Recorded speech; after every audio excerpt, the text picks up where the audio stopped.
So let's get started. My name is Bob Rose. I'm the Senior Product Marketing Manager for Infoblox DDI Value-Added Services located in our Center of Excellence in Tacoma, Washington. And I'll be moderating our discussion today. And with me is Craig Shukar, one of Infoblox's leading pre-sales systems engineers, also located in Tacoma. Welcome, Craig. Hey, Bob. Thanks for having me.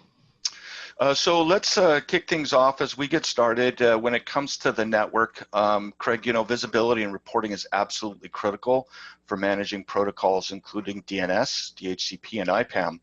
Companies really need real-time access to summarized as well as granular forensic data to know what's going on across their networks. And the good news is that Infoblox Reporting Analytics integrated with the Infoblox Grid can help address some of those questions and more. So let's go ahead and take a look at our agenda today. We're going to be talking about some of the business initiatives that many IT organizations face, some of their challenges, as well as an overview of reporting analytics. We're also going to talk about core network services, query logging, and how you actually deploy in a simplified, cost-effective manner.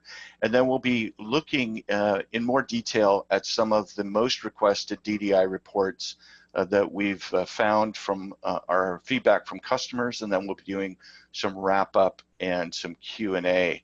And so by the time we're done, you'll be really able to monitor and interpret some of the most critical network DDI services if you choose to get the free tier of Infoblox Reporting Analytics. So we have a free tier available that you can demo the solution. You also learn about how to do auditing and compliance and troubleshooting faster with current and historical views. We'll also enable you to use the predictive analytics to plan for future IPAM resource needs. And then, of course, as I mentioned, you can try reporting analytics for free. And you'll get an insight into some of the most important DDI pre-built reports that are available. And we'll be touching also for our Splunk friends on the call a little bit about how you can customize those reports. So as we look at some of the key business initiatives, if you look over time, the challenge really exists in 4 key areas. If you look at past, present, and future, when you try to manage the core network services across your network, audit and compliance is a real key area. How easy is it to track and report on what's happened over time?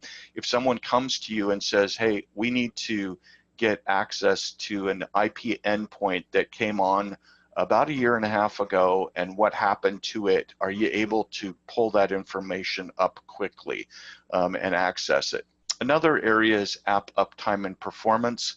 What if there's a problem happening right now with an application, or particularly if the network is suffering some performance issues? Usually it's the first to blame, right? And how easily can you identify if a DNS or DHCP issue is impacting your availability? So that's another area that we are looking at as well as companies trying to manage the data on their network. Another area, of course, is security, and security is absolutely essential in terms of being able to know where the vulnerabilities and impacted devices are. And then also in the area of capacity planning, looking forward to see, since DNS and DHCP are so critical, how do you identify when the current capacity might not meet your future requirements? And sometimes that's a pretty tedious and error-prone process. So we're going to go ahead then and kind of look at some of the things that Infoblox Reporting and Analytics can really solve and address for you. You're sitting on a ton of information right now on your network, and what we would like to do is show you how to unlock the power of that DNS data. And so some of the areas, if you look at reporting analytics, audit and compliance, one of the things that our solution does is actually give you visibility into core historical DNS data. You can actually look back a couple of years to get access to that for audit and compliance. In addition to that, you get visibility into core DNS data by slicing and dicing graphs and pie charts, being able to drill down into the details, ingest feeds from best-in-breed partners, and centralized security. So that's really important. In the area of app availability and performance, you can really measure DDI detail to monitor core network services that are supporting your business critical apps.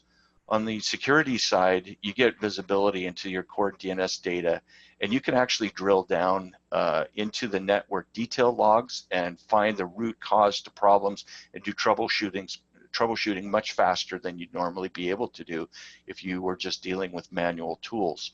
On the other side, capacity planning is a huge issue because you can look at past data sets and see what's coming through appliances and use a predictive analytics to warn when you might expect an outage or some other problem. So the key here is being able to track and trend and predict key capacity parameters to ensure that your key network services will be available in the future. Now, Craig, just a thought here as well on the query logging side. What are some things that customers can look at from that perspective as far as the ability that we provide through query logging? Well, so the teams that are really keen on the query logging tend to be the security guys, right? They're doing some forensic investigation based on some indication of malicious activity they have seen. And the query logging allows them to basically follow the footprints of a system or a computer as it was navigating through the network, right? So this is very important to them. They want to see, hey, where has this thing been? Who has logged onto this machine? Where did it log on last? That helps them build the picture and identify and provide some context around the malicious activity and determining how big of a priority it should be, right? And then also auditing and compliance, the historical logging of device from domain records, what network has this device been on? A lot of organizations have restricted networks and they've got, access control lists for those networks. This is a tool that can help them ensure that their policies are being complied with regard to machines that are allowed to be on networks and if they're going to networks that they're not supposed to be, and if the controls on those networks are adequate enough to prevent people from getting on them. Yeah, that's a really good summary. Well, why don't we look for a moment now and take a look really at reporting analytics, specifically this solution. Can you walk us through what it is, and we'll take a moment perhaps and look at some of the key values that come through reporting analytics. Well, sure. So we have all this data around DNS, resource records, DHCP lease history, and it's all, it's real time being captured within the database. And so the analytics and reporting engine can have access to that. And to build reports that provide, some good information for you, what type of queries are occurring on the network, which endpoints are generating the most traffic. And you don't have to build this by yourself. We've got over 100 pre-built and customizable dashboards and reports all ready to go. So you don't have to be an expert on Splunk. So, our reporting and analytics engine is built on top of Splunk Enterprise, but we've already done a lot of the work for you. We understand what data is in the DNS and DHCP databases. So we built the data sets, and on top of that, we've done all the boilerplate work for generating reports. And query logging, as we just talked about, can help with troubleshooting. Besides just doing forensic analysis, it can also help doing some analysis with regard to troubleshooting and identifying, hey, why certain applications might be behaving less performant than you'd like to. And then if you've got other security tools in your environment, your security team usually does. They've got a SIEM, they might have like a sandboxing tool and vulnerability scanners. The data that resides within the Infoblox NIOS database is very helpful for them, and we can use other tools to help export some of that rich IPAM data, your IP address, the MAC address associated with the IP address, the DHCP lease history. All that can be forwarded on to some of the other security tools in your ecosystem to help them, your security team, and also network troubleshooting teams, dig into the context of network traffic and what's really going on. Yeah, that's really good. So from the standpoint of how it works, Craig, you touched on that just a moment ago. We really are able to deliver deep Infoblox DNS, DHCP, and IPAM insights because of the security grid integration that we have. And the way it works is that it really automatically collects and analyzes and visualizes those critical DDI metrics. We have Matt Gonter on the call today. He's from Concanon, and he is a Splunk expert. And one of the things that we like to talk about is how Infoblox Reporting and Analytics is actually on the Splunk reporting and visualization engine. So Craig just mentioned you get 100 pre-built dashboards and reports, but it's even beyond that. We're going to touch on that in just a few minutes and show you a little bit about how you could actually kind of go behind the scenes and modify those reports. Anything can be built, anything can be modified. So that API that we have is really advantageous for that. And then of course you have the ability to do query logging. We've mentioned that. And then of course once you go in, you can set up these reports, you can get alerts, you can get reports distributed out so that perhaps you go in and set it up one time, and then beyond that, that information just comes forward and you don't have to necessarily go in and look at it every single time. So some real advantages. Craig, for those that are on the call, what's in it for them today, just as they kind of look at this and want to perhaps take away some key value from this presentation? Well, one of the tools that Infoblox does provide is, and the DNS services provide, is response policy zones. So response policy zones, or RPZs, we like to refer to them as, have been part of the DNS standard since about 2012. And this allows you to create rules around the source of a DNS query and the destination of the DNS query. And you can do things like block it, just log it, or forward it on to a restrictive site, or block it and alert on it. We also have some additional security add-ons that automate this whole response policy zone process, where we have pre-built threat feeds targeted to different things like phishing sites, botnet sites, malware sites. So if some malware was to get inside your network somehow and start attempting to communicate out to its command and control server at the DNS layer, we're going to identify it, we're going to see it, and you can block it, stop it, and then alert on that, right? So it's at real time. We're going to see a query trying to go out. We're going to prevent it from even leaving your network, and we can send that alert. That alert can also be forwarded on to your SIM and your security team, so they can have some rich context around the type of malicious software that it might be, and determine whether they sandbox that PC, or they sandbox the whole subnet that it's sitting on. A lot of really good information that comes out of, based on the IPAM data that comes out of the database, right? That visibility expands to other aspects of network management. Again, we have a central, what we like to call authoritative centralized IPAM. As devices connect to the network, we capture the IP address. It all goes into the central database, and we can report on that. So we can see what types of devices are connected to my network at any point in time. So you can provide better understanding and inventory of what's talking on your network.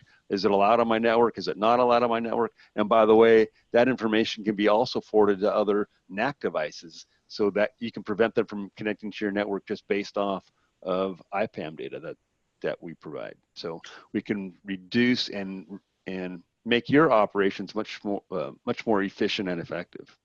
Yeah, and Craig, while you were describing that, we had a question that actually came in from Abhilash, and he asked, wouldn't query logging on the server add a lot of burden on the CPU and memory usage in case there's a huge DNS flow on the servers? And we're actually going to answer that question in just a moment. So thanks so much for that, submitting that question in through the Q&A window. We will be getting to that in just a moment. So Craig, let's take a look at how this works in terms of giving visibility to the the various components on the network? Certainly. So one of the first things that we provide when you enable and install the reporting and analytics engine, we have a dashboard view with different widgets that you can put into the dashboard. And this is kind of the default view we're looking at in the center here. We have the number of DNS queries and that are occurring per second compared to the previous day's traffic. So that might give you some kind of indication like, oh, we've got a much higher rate than we did yesterday, or maybe a much lower rate. So you can get an idea based on the time of day it is. Also, same information with DHCP lease information compared to the previous days. And right below the top line, we have the kind of a bar graph that kind of show you number of devices that are on your network and types of devices. Quick snapshot. So the dashboard's all about, a quick snapshot view of what's going on. How many what endpoints are generating the most queries, and then how many IP addresses do I have per network, and where I'm at with regard to utilization. So we have other reports that, again, this dashboard can be customized, and we have other widgets that you can drag in. Each administrator has their own view. It's it's persistent for your logons. Each administrator might have a different dashboard, and when he logs on, he might have a different view. We've got widgets for security and DNS, DHCP and threat intelligence, so you can understand the type of hits that are and malicious traffic that might be occurring in your network. We've got widgets around network task automation, so you're provisioning a network. You might have policies around approvals, so you can see how many tasks are waiting to be approved by the management. Managers can go and see that, oh, I've got tasks that I need to approve. We also have some predictive stuff to understand that Bob touched on a second ago. Hey, I might be running out of IP addresses, and you'll get a red, yellow, blue warning based on associated with the network on how much IP addresses I have left. Do I need to provision a new network, right? Also, we do provide reporting, not just for the info blocks, DNS, DHCP, but if a lot of our customers have Microsoft DNS as well, and they integrate info blocks with Microsoft. So we can actually reach in and provide and generate reports based on the Microsoft DNS and DHCP event logs as well. So we have a central place to look at these event logs rather than trying to go drill down into the Microsoft event log view or down through all their multiple level hierarchy to get to the application specific that you want to look at with regard to the logs. We also communicate on, besides just Microsoft, we can see non-Windows types of devices. We're a heterogeneous DNS server, so we can identify Linux devices, IoT devices, VoIP phones, iPads, Android tablets, layer 2 and layer 3 switches and routers. With not just, hey, it's just switch and router, we can tell you the manufacturer, the model number, what version of firmware it's running, what devices are connected to its ports. All this we have reports around all this information that makes it easy for you to run device reports, port inventory reports, and also IPAM utilization. So we provide a lot of rich information. It's a lot of this stuff, most of it's already pre-built for you. And certainly you can go in and customize those reports if you don't like the looks of them, or you want just a little bit more information, or maybe just a little bit less information. Yeah, that's really good. While you were describing that, Richard had a question. Can you integrate Microsoft Logs out of the box? If not, what's required to do that? Oh yeah, out of the box. So all this reporting and analytics solution is an add-on to Infoblox. So it's a separate appliance. We're licensing it from Splunk, so we have to adhere to Splunk licensing. But once you have that, then it's out of the box integration with Microsoft as far as the logs go. And as far as the direct integration with Microsoft, we do have a Microsoft license that allows you to manage Microsoft sites and Active Directory sites and services from within Infoblox. So that would be an additional license that you would be required as well. But beyond that, the reporting and analytics appliance provides direct native access to the Windows event logs. Well, let's talk a little bit about report clustering, right? Because high availability is really an issue. Scalability is an issue. disaster recovery is an issue. There are some scalability modes. I'm just going to kind of share these out as we go. Craig, do you want to just quickly touch on these as we go forward? Sure. So basic reporting and analytics, a single appliance, a single additional member to the grid, provides one by storage, one by indexing. Next might be HA, so we set up an HA pair, so we have redundancy in the event that your main search head might start acting funny or go down. It automatically fail over to a second appliance, so you don't lose any data and you don't lose any searching capability. And then we might scale up if you have a large amount of data. You want to increase the performance so you can have more indexing that occurs, so your searches can perform much quicker. We can add n-1 storage based on the lowest number of member size, right? We have different size appliances, and we can work with you to make sure we size that accordingly. And then we've got single site clusters, right? And then if you need additional redundancy, survivability, you can do multi-site clusters, right? So for disaster recovery, and again for searching performance, maybe you've got two large locations that they need to have fast reports because they have a lot of networking information as well. So you can have a search head at one site and a search head at the other site, both doing indexing, and they also consolidate so they can search. So we might have a main corporate environment, and your chief director of networking might want to look at all the network reports. So he can do it all from a single location. So let's talk for a moment about subscription licensing, because that's really a key. Many customers are kind of moving to this model, and so can you walk us through this, Craig, just in terms of what's available and how it works there a bit? All right, well, first let me mention that we provide both virtual and physical appliances. So our virtual appliances map to the physical appliances, and to determine which you want is really a personal preference. We can do both, and the licensing is subscription based. We start with we have a free tier, which is 500 megabytes of indexing a day. So the pricing is really based upon how much indexing data you require. And from that 500 gigabytes, we go from 1 gigabyte all the way up to 20 gigabytes. And the subscription is per year or per 3 years, depending on what your preference is.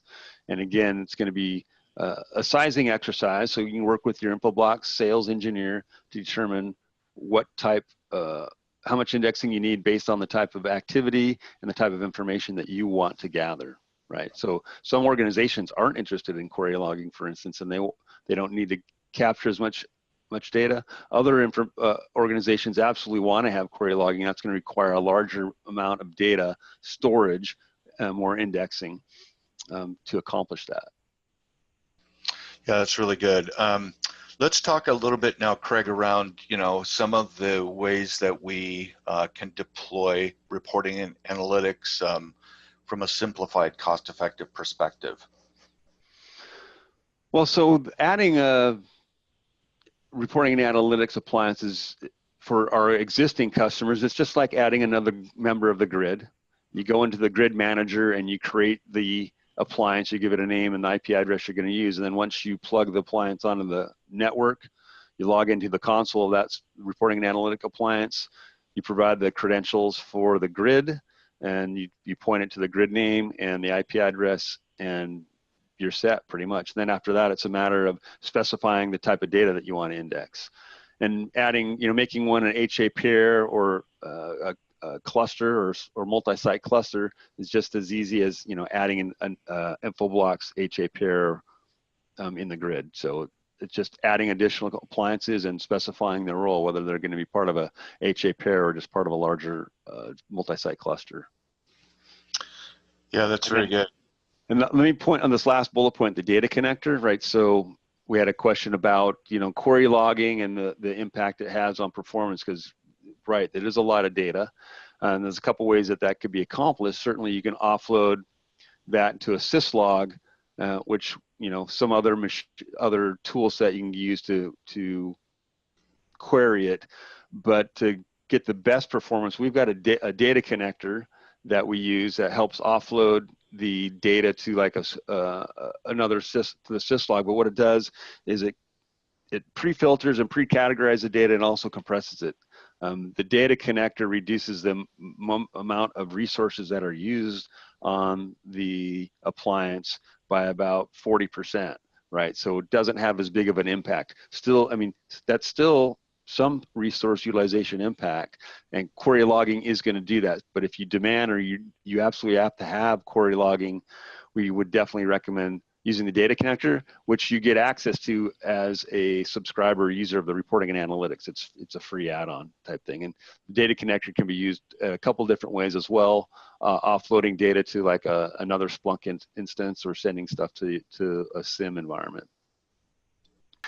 So let's take a look. In fact, that's actually a nice segue into the whole notion of query logging, especially in the area of security forensics, right? Because, and Craig, this is kind of what we've seen. A system was compromised last week. What other systems has it communicated with, right? And that's a really important and critical issue.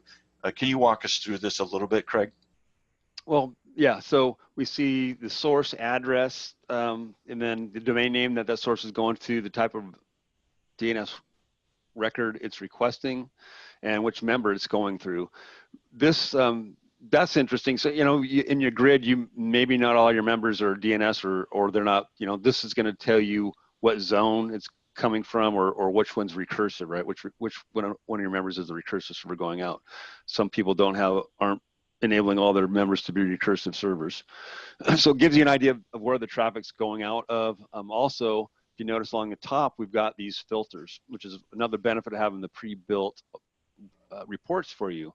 The filters allow you to make changes like, hey, I want to focus on a specific client IP address, because maybe you recognize that, hey, this same client's generating all the data. In this report, for instance, we do have the one client's zero isolated, right? So we can just look at that one client's information. We can also specify the domain name that maybe someone's going to YouTube or they're looking at gambling sites or something. You want to find out who's doing that so we can, you know, put a stop to it or block it. So it's very easy to look at the data and filter it to look at your needs and provide some initial analysis of what's going on. Yeah, and I think the other thing is, you know, these reports that are kind of out of the box are really summary data, but you can really go beyond the summary and really drill down. And can you imagine how much time, Craig, that it would take for someone to go through and go through log after log after log to try and find that? It's just a huge time commitment to be able to do that, even if they could find it quickly. And right, this really gives us the ability to zoom right in and troubleshoot those issues right away. Absolutely. Let's look, you know, audit was another one that was important, but access is really important too. In this use case that we're showing here, which clients are querying Facebook, and so that's really important. Craig, what thoughts do you have on that one? Well, yeah, so, you know, it depends on your organizational policies, but certainly whether it's Facebook or whether it's a shopping site or what have you, you can see who's going where, when, and what they queried quickly and easily versus, you know, going through the syslog and just doing a search on the syslog. This is going to, it's already pre-done. And besides that, Bob mentioned it earlier, you can subscribe to the different reports. So maybe you've got security administrator who's got to generate reports up to management so they understand what are the type of places that our end users are going to because they want to modify and either create new policies or modify their policies. This can help them with identifying the types of sites our end users are going to, whether they're internal or external. Yeah, in the area of audit and compliance, because again, being able to go back and look, maybe you want to see what a specific client has queried, right? So in this example, you could specify a client IP address, right, Craig? Yeah, right. It's just like the last report, basically. It's I'd rather just look at all the IP addresses. I want to look at a specific IP address. Maybe you saw something in the general report, and this, you know, this data is spread out over a period of time, it's harder to look at. If I specify the IP addresses, I can get a consolidated view for that one client over time, rather than trying to pick them out. And it's much easier to do that from this report than, again, through the syslog. Well, and especially, you just mentioned the large data sets, right? Because the ability to really zero in and hone in on this, really with just a few keystroke clicks. Can you imagine how much time that would save you? It's tremendous to be able to just zero right in and aid in your troubleshooting and also your forensic investigation. Let's look also at query logging. We did have that question around query logging and kind of offloading a lot of the overhead so that we don't have the big impact on DNS, DHCP, and your protocols. This really gives you, right, the granular visibility. And so in this particular use case, for example, maybe you want to get greater detail and timely reporting of network data. And so this graphic here actually shows you, over time on a half-hourly basis where the information, is recorded, and then perhaps you might want to dig into that a little bit further. Craig, what thoughts do you have on this one? Well, yeah, so we provide out of the box, you get per half hour. You can specify the time line that you want to look at data at. So it's very easy to make those changes. So you might take a larger look at increase the scope to get a larger general view. But sometimes when you look at other line graphs or other data sets, you'll see over time it's very smooth and very flat. But maybe you want to drill in. You need to get a very much more narrower scope to kind of get a better understanding of how busy things are really occurring, and just a matter of changing the timeline. Very quick and easy. The data is already pre-indexed. We're already pre-indexing and pre-categorizing. So again, since we're doing that on the fly with the Splunk engine, we're reducing the actual load on the DNS appliance for quite a bit. And certainly, since we're doing that pre-categorizing and pre-filtering, we're collecting the data much more efficiently. Now, one thing to point out, query logging, like I said, a lot of customers aren't interested in it. Some customers absolutely want to have it. It does put somewhat of a load on the system. Our recommendation typically is you don't do query logging until you need it, right? So it's something that you can turn off and turn back on. So some customers, they're not doing forensic analysis for security purposes. They don't need it, but they might notice some sort of anomalies on the network. They have to do some actual investigation, so they can easily turn it on and start capturing data over a couple of days to drill in on that query logging data. Very useful, very easy to do, and using the data connector again reduces the amount of actual impact on the system. And since we are actually already pre-categorizing, pre-filtering, and also compressing the data, we make it much more efficient as well.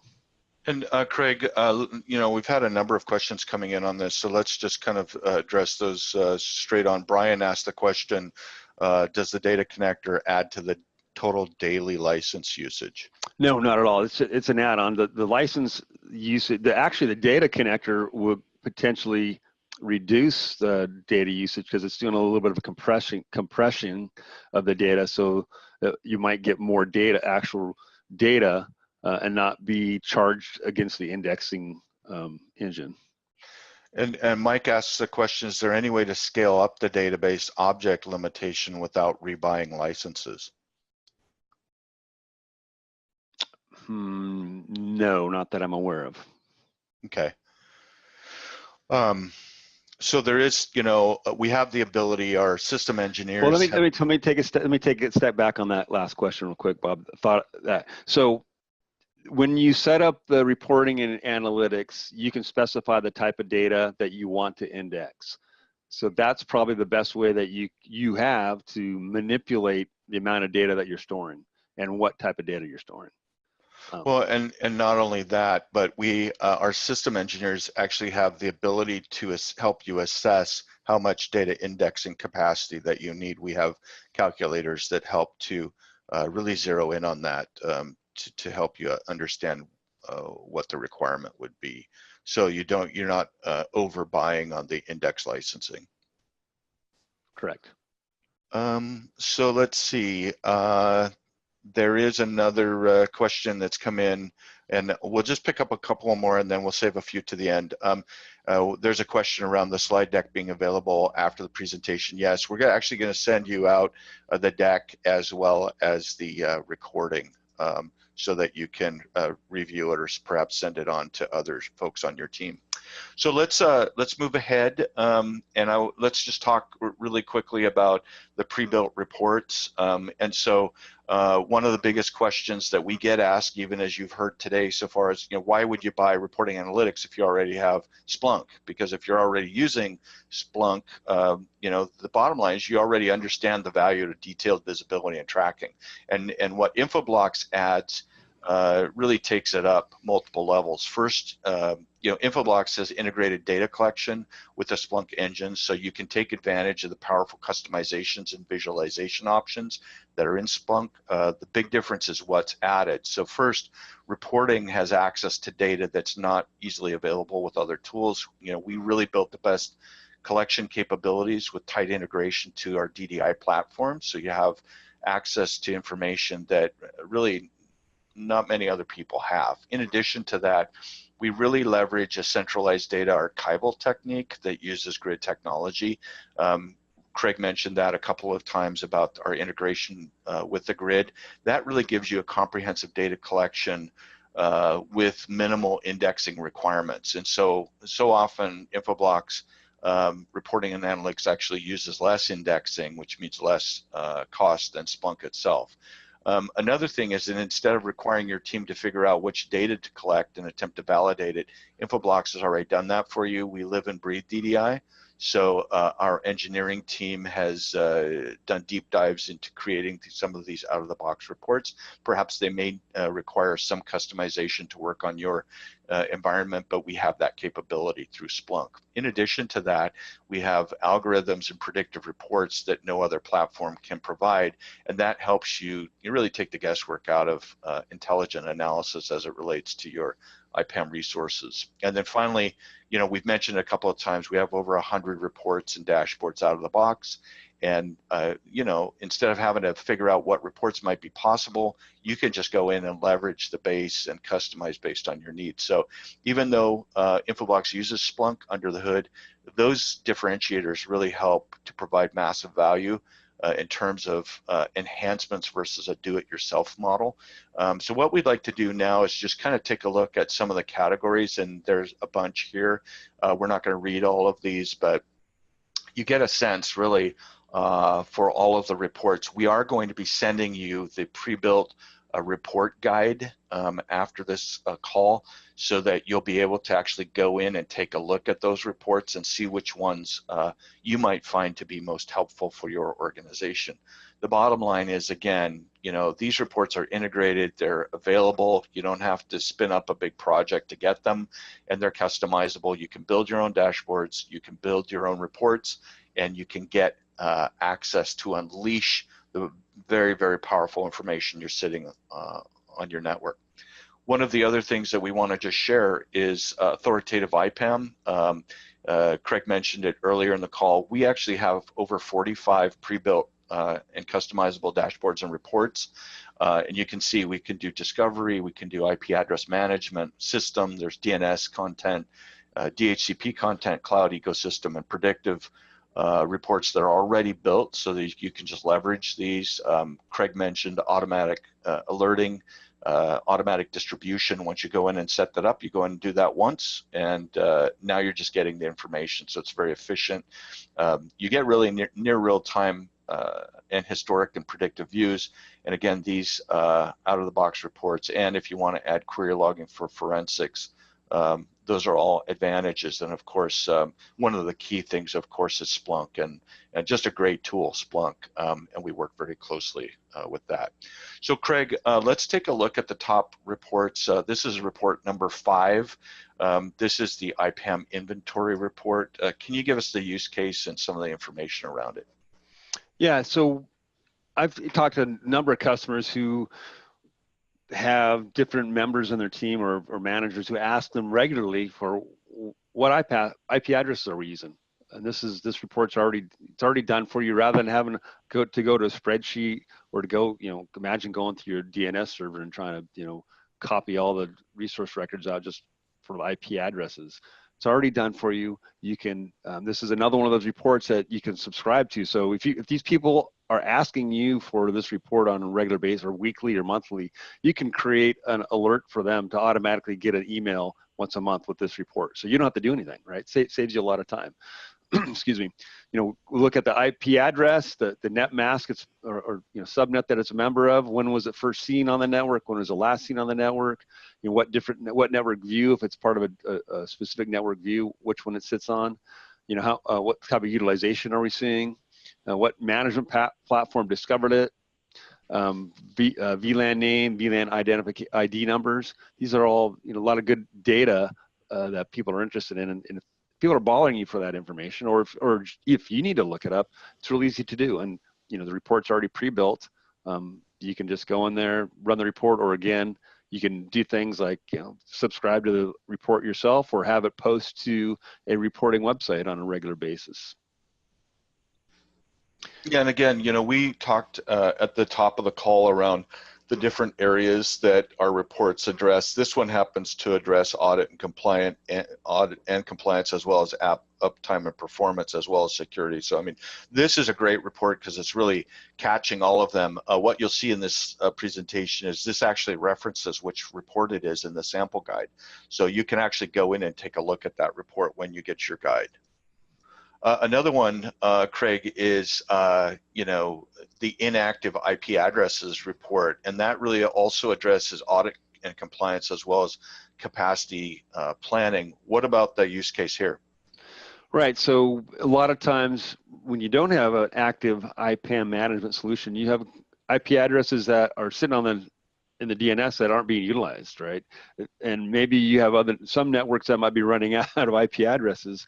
By having this inactive IP address report, you can see how long IP addresses have been inactive. Is it a good candidate to reclaim and put back in the pool to make available to, maybe you've got some requests for static IP addresses, or maybe you've got another adjacent network that needs more for its DHCP lease pool, right? So it helps you manage your battery or your pool of IP addresses much more efficiently. Yeah, and it also kind of gives you some insight so that you're not getting the 2 a.m. call, right? Absolutely. Some of us have been through that. No fun. Good overview on that one. Craig, let's take a look at the device interface inventory. Again, this is an audit and compliance report also for app uptime and performance. It's sample report 3.7. What about this use case? This is actually one of the kind of more graphic ones that we have available. Right. So the graphics on this one you have on the total interfaces. So obviously this environment, this sample, the report came from smaller environment, 777 total interfaces, and then the pie chart next to you gives you the port type, the admin status, is it up or down, the operational status, and then is it sitting on a trunk or not, right? But this is a general view, but again, we've got the filters up above, so you can specify in the device type. You can specify I just want to see the interface report for certain Cisco 3620s or something like that, and it'll give you the port interface inventory for those devices as well. Very useful. Tracks the devices, the interfaces, the port types. Are they up or down? And what's the operating status? Are they VLAN ID, VLAN name? So and also what devices are connected to it. Excuse me. This actually does require our Network Insight, which is a network discovery tool. That's an add-on, but a lot of people use it for IPAM because it completes the IPAM picture, because it discovers everything layer 2 and layer 3 on the network. It's not just relying on dynamic DNS and what's reporting into the DNS server and DHCP leases. So this will go out and identify all the layer 2 switches, routers, firewalls, load balancers, anything that has static IP addresses, and it will pull back the type of device it is, the name of the manufacturer, the version it's running, the version of firmware it's running, as well as, again, all the ports that are active and which ones aren't active. So very useful tool to have, very useful report.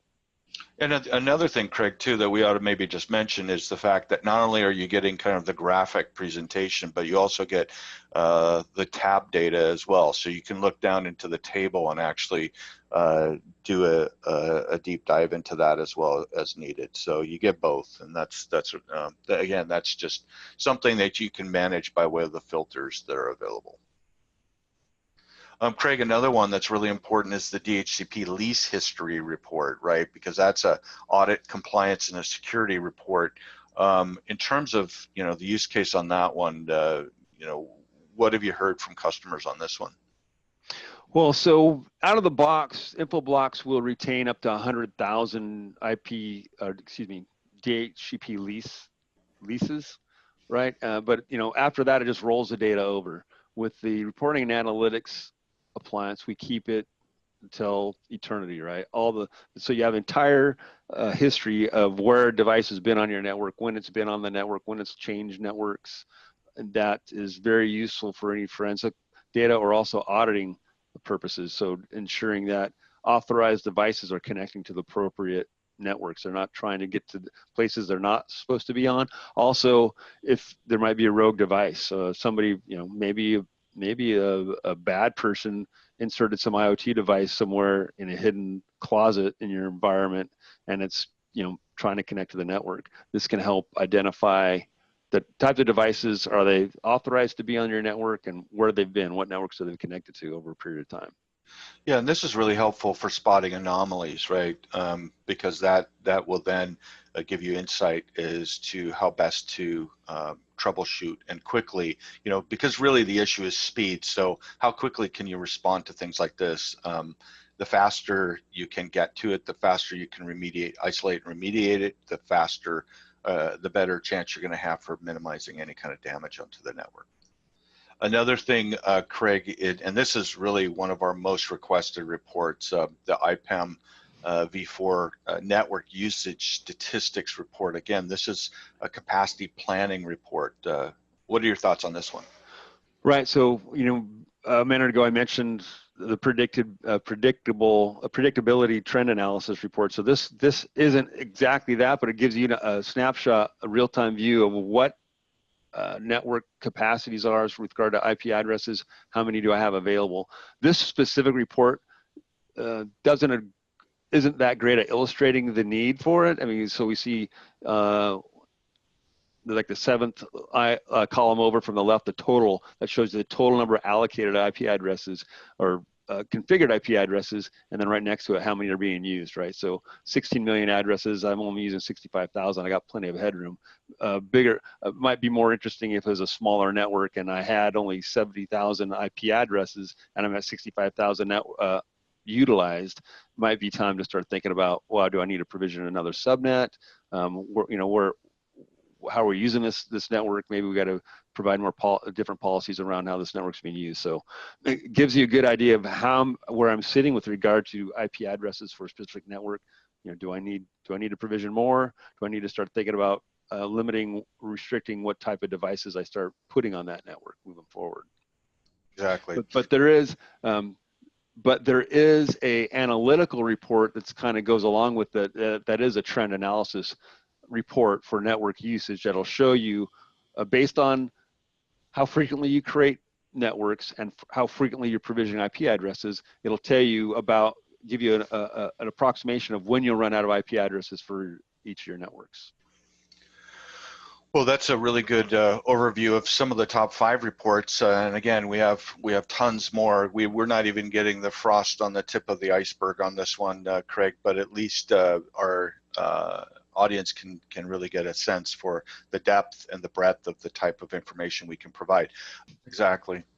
Well, Craig, let's just look at a couple of case studies. So in this case, this was a large central national bank. It's actually in Canada, and the folks there we're really looking for visibility and capacity, efficiency and security, and they're really focused on economic and financial welfare, monetary policy, of course, delivering efficient systems and managing banknotes and so on, public debt, and they had some real challenges.